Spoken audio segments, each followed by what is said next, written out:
tuna hian katan lom na ti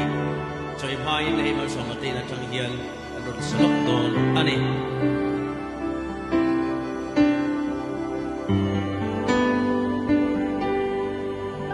kum pui sul vein hun te an her liama signi eng moi ten o ma her chua ke zan dai phim tele zan tiang si ar eng ne lal pian hun lom om moi ten na her chua ke zaleng nau tuai te sil puang moi tin te ne kai na runan be lim ten zai vore Bethlehem manau thar lo pian chulo mi don lem de lovin o an her sia ve o ariang ria lun chang lo lal iswa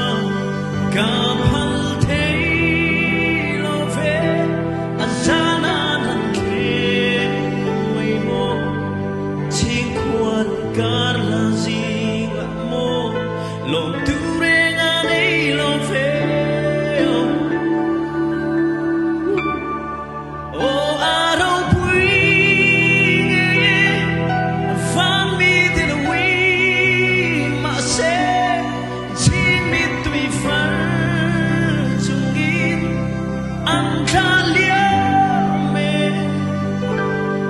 Van mi desire tuan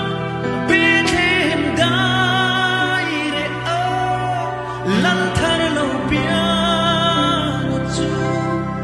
andron puange tu zan lamo ritu oh kata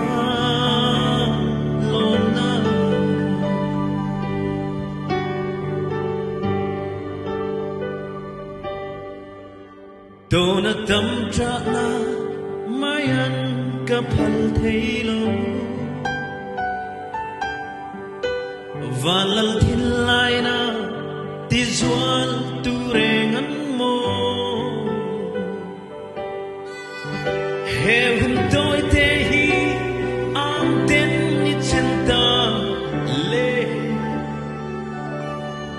dam hiani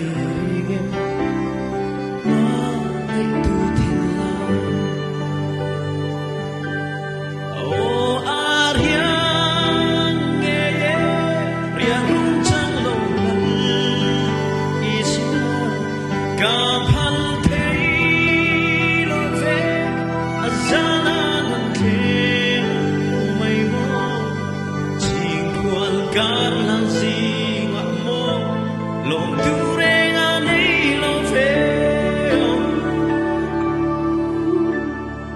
oh arong pui va mi de la wi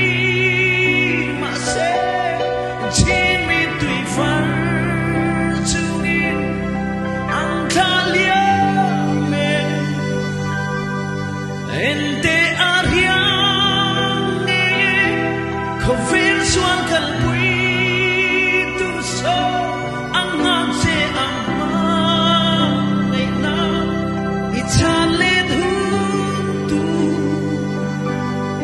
tiếng êm mama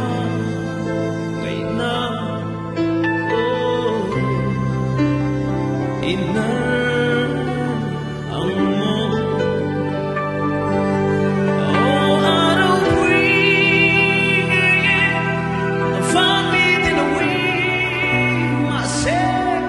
chin mi tui fan chung in ang kalia me van mi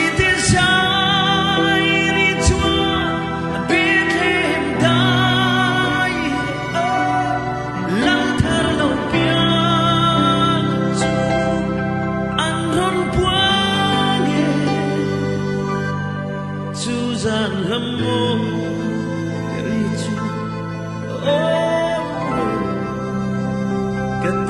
katalo na.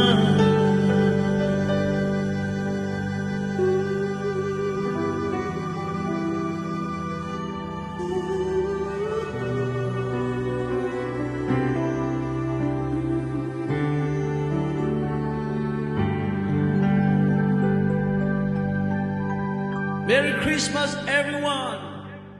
Thank you.